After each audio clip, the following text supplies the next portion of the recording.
Everywhere I was, he seemed to automatically show up. She asked my assistance.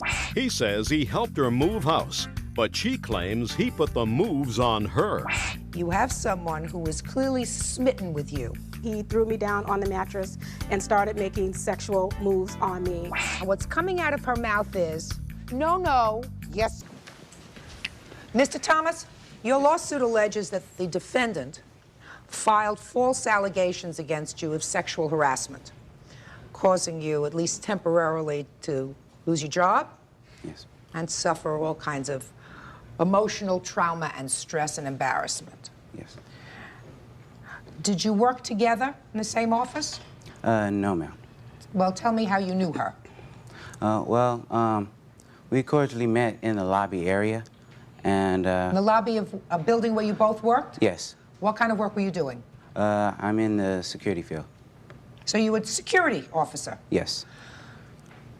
Go ahead. And, from time to time we spoke, and then every now and then we went to lunch, socialized and talked everything. And everything was pretty cool. There was a situation... There came a time when you alleged that you lent money to the defendant. Yes. And that precipitated her making these allegations against you. Yes. Well, tell me about that, sir.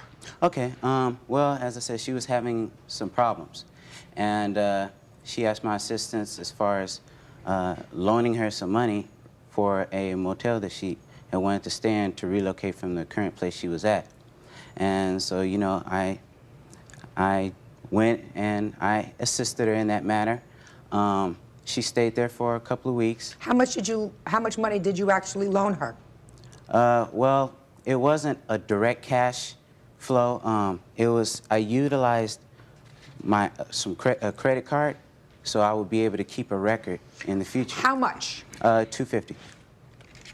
Okay. $250? Yes, $250.88. Okay, so you helped her out with the motel from moving from one place to another. Yes. And then what happened? Then, at that time, her apartment was ready, and she again asked my assistance to help her relocate to the apartment. Well, she didn't have the funds required to rent out the truck, so she asked if I could utilize my credit to rent the truck out, and then once we've completed the move, she would reimburse me of the initial truck use funds. And how much was that altogether? Altogether, that was $57.24 for the truck and $6.25 for gas to refuel the truck. Now, did she pay you back any of this money? No. So there came a time when you started to ask her for the money? Yes. And then what happened? Okay, the disagreement arose around the time when we were trying to negotiate a way to return the truck. Well, apparently she was agitated because I didn't want to loan her my credit card and so she can return the truck and then return the credit card back to me. So that pretty much fueled the disagreement. Well, to pretty much separate myself, I said, well, go ahead, return the money that you owe me, this is the money that you owe me, and we'll just go our separate ways. She responded in a threatful manner, basically stating that, if you don't leave me alone, you're going to regret that you ever met me. So I left it alone Sunday, and Monday morning I called her again, once again trying to see if we can't negotiate this in a mature manner. She wouldn't speak to me, so what I did is I conjured up a letter to her, and just basically broke down everything that she had owed me. Okay, so you sent her a letter? Yes. When did she make these allegations against you of sexual harassment? I sent the letter to her Monday, and the allegations were brought to my attention that Thursday. Okay. To make a long story short, Yes. the charges were subsequently all dismissed. Yes. But you had to be transferred to a different location. You took a decrease in pay according to your papers. Is that right? Yes, what had happened is that they had pretty much put me in rover status, where I worked at certain assignments for the going price that they were So paying you earned officers. less, Mr. Yes. Thomas.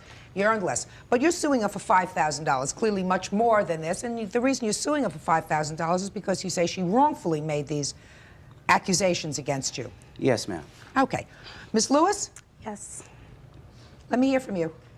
Well, Your Honor, first of all, we did work in the same building.